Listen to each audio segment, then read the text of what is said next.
Hey YouTube, it's Alicia. I'm back. I've been trying to get this video right. This is I think my fourth or fifth time trying to do this, but yeah.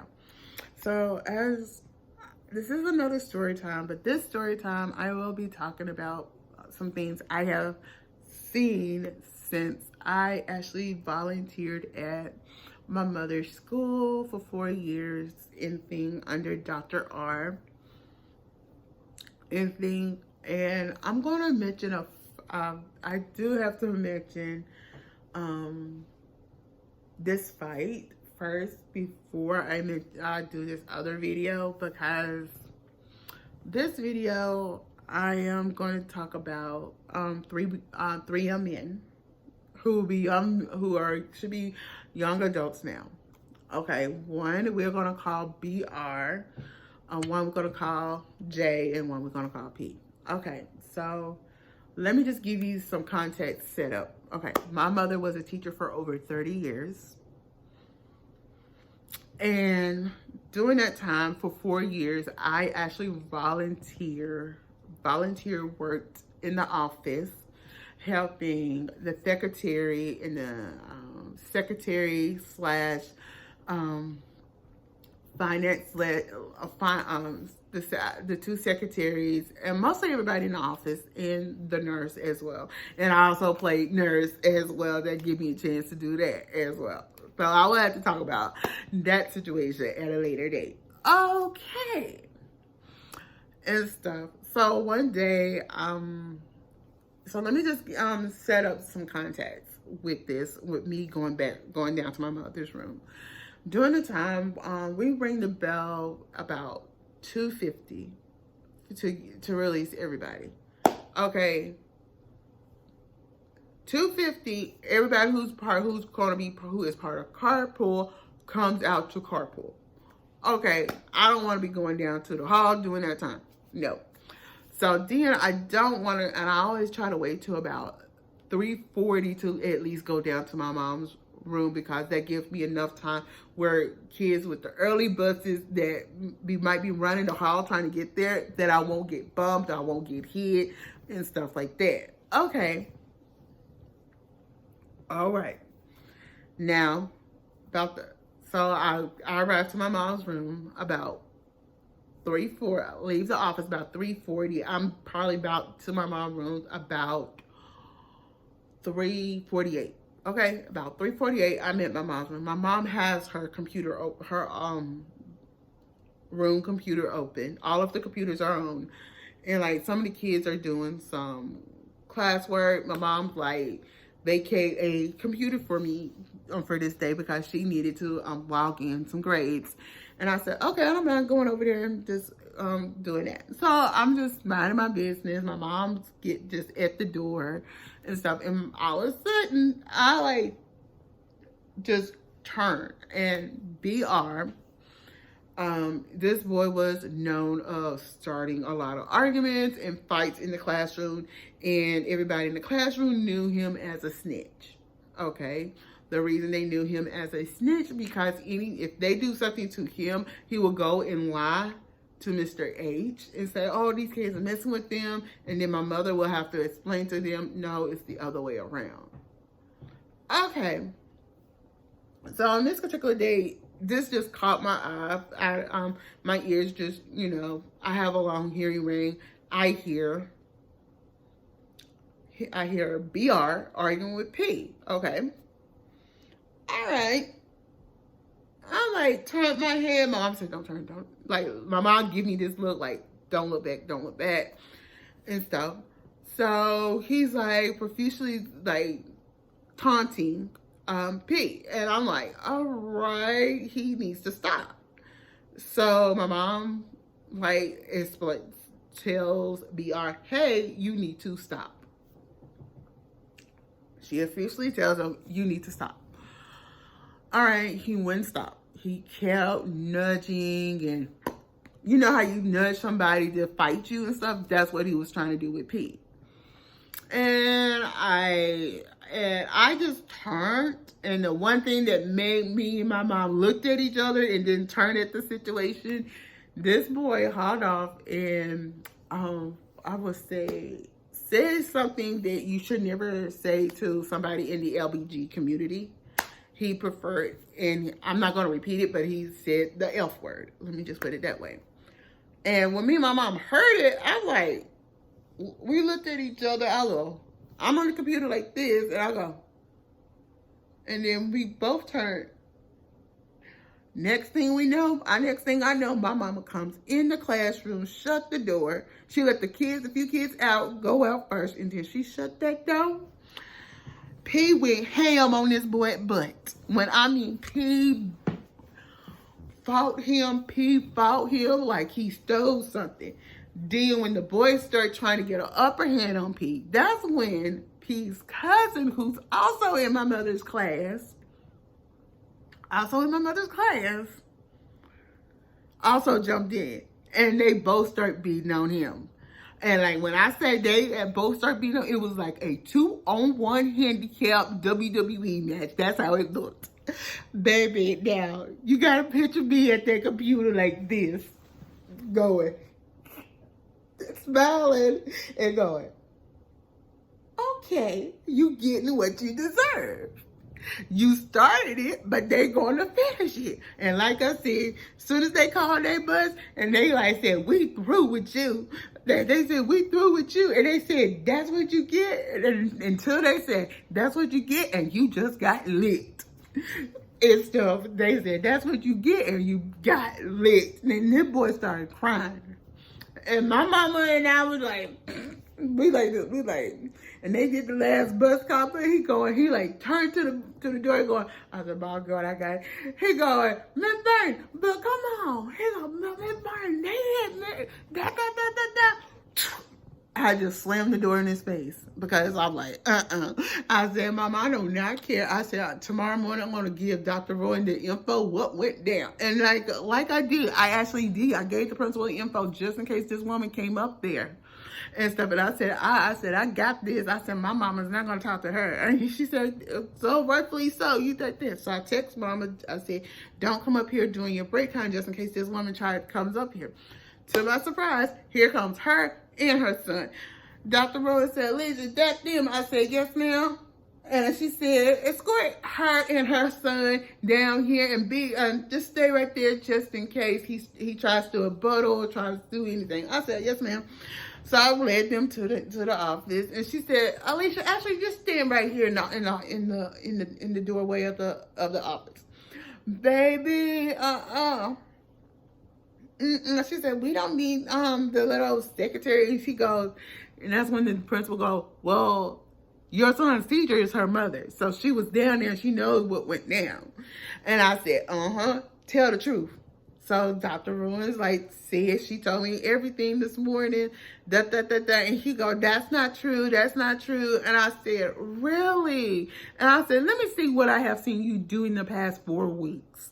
I said, 1, you have taunt somebody. I said, number 1, you have taunt somebody. Number 2, that fight from yesterday, you was doing all the taunting and argument. And I said, what did you prefer to call P?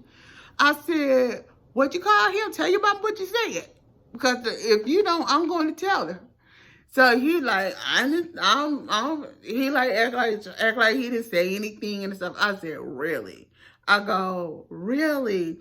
And I said, Dr.R, give me permission. So she gave me permission to say it. I'm not going to say it here, but I said, what you say? So I told his mom, it's something you call somebody who's is like the same sex, but he called them the F word. And his mama like turned like, looked like it looked like she was embarrassed. And she like, my son wouldn't say that. My son, she argued with me, and I said, sorry, but your son said that. And then she said, what is this about kids calling him birthmark? And I said, he got that nickname because of the kids. And I said, because they start calling him that because he starts a lot of the fights and arguments and stuff. And I said, that is some truth and stuff. And I said, what other name do the kids call you? Oh, they call you a snitch. I said, anything else, Mrs. Rowan? And she goes, no, I don't have nothing else, but I don't have nothing else, Alicia. Anything else you want to add to it? I said, anything. He needs to be suspended or need to be put in ISS for at least a month to learn his lesson. And she goes, my son is this and this. And I said, and that's when I said, okay, Miss Doctor. That's when I said, Dr.R, I'm walking out before I actually jumped this woman. I walked out. She said, Alicia, it's almost time for you to go to lunch anyway. I said, yeah. And I said, it's almost lunch. Send him home. Send him home with his mom. I don't, and stuff. And so, next thing I come back from lunch, Dr.R said, Alicia, he will be in, I tell your mother, this guy give you this paper to take down to your mom. He will be in ISS for a week. She said, he said, but I want to talk to P and Jay to get their side of the story. I said, sure. And I said, Mom, when I go back, I need P and Jay to come with me. Dr. Rowan wants to hear their side of the story. So I bring them to the office and stuff like that. And I just stood up in there before I can give them take Mama the paper and stuff like that to her room. And she goes, okay, they said, okay, it's kind of justifiable. And like P and J just didn't get in trouble because it was like the end of the day and stuff. And like, I said, y'all stand right there. And Mrs. Dr.R just say, okay, Leash, I kind of get it. It was the end of the day. I wouldn't write that up either and stuff like that. And she said, but did you slam the door in his face? I said, because he was in the face crying, like saying, but Miss Bird, you ain't gonna do nothing. And I said, my mom had her head up, like said, I'm over it, like that. And I said, I told her I did this motion, and then I just slammed the door in his face. She said, well, you had a right. So yeah. She said, we're gonna try to see if we can have her sign these papers that we can move him to another room. Okay, therefore, after that, his mom refused to sign the papers to have him moved to another room. Man, for the next few months until he got into a lot of arguments with a lot of kids. And then when some of the other kids found out Daddy got licked, baby, they just let him have it. They let him have it, and they did not. They just let him have it. The moral of the story is like with students like this, it's like they're gonna nudge other students and like sometimes some students are not gonna put up with it, and then some students is like, okay, you ain't gonna call me that and get away with it and stuff. But the kids made after this incident,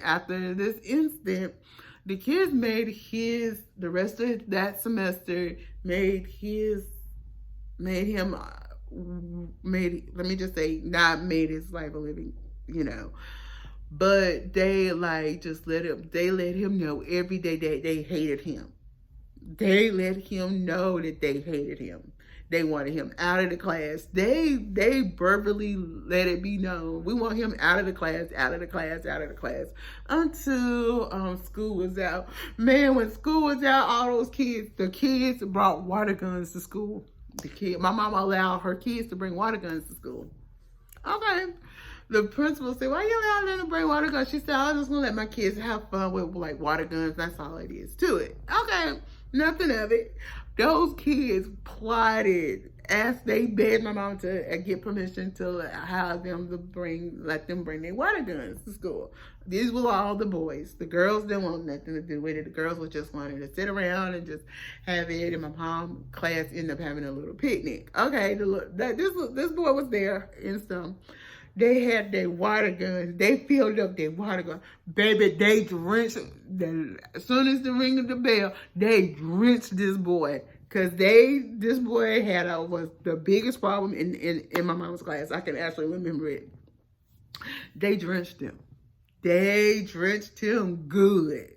But the funny part is, after they drenched him, they took the big buckets of water and tossed it over him. I think they just kind of got fed up with him and stuff. I wouldn't condone that, but with parents, you have to consider, with some parents, you need to consider how your kid is at home versus how they are at school. Because how they are at home might not be what they are at school. You might think at home, oh, my kid, you might say, oh, my kid is nice and sweet, but they might have a whole different attitude at school. But yeah, I mean, do I think this boy deserved what he got? I'm not going to answer that. But let me just give you a little insight onto my mother's, during those 4 years that I actually got to volunteer. So I volunteered for 4 straight years until they were placed. To the new principal, did not want me at the school at all. Everybody tried to fight to keep me there. She didn't want me there at all. Even though I was the best what I did in the office, I made sure everybody got their messages. I made sure they put the mail where they need to go and stuff like that. I helped take care of the kids and stuff. That's a different story. But with my mother's class, her class was mostly African Americans. It probably be a few Asian Americans, Mexican, Latino American, or Caucasian Americans and stuff. So that's how her class worked. Like years earlier, it would have been mixed. But as it drawn down, it was like, she was getting more African Americans and Caucasian, Asian, Caucasian, or Asian Americans. It wouldn't be much of them, but it would be more Africans in there, and I noticed that. And then I started looking at this is actually something I actually did. I actually started looking. I went back here, like, when was this? Saturday night, and I knew my mom. That's when the school started doing yearbooks, yearbooks and stuff, when I was still over there as well. And I noticed with all the Black teachers classes, they are putting more dominant of African American students in the class, and not many of Hispanics or Asian in the class. They might have a few Caucasian Americans, but you need to look at that. You need to see how they are picking, how some people pick, how the principals are in, how they are putting kids in teachers' class, especially African American teachers' classes. But that's a different story. Until then, I'm Alicia. Don't forget to thumbs up this video, comment below, and subscribe.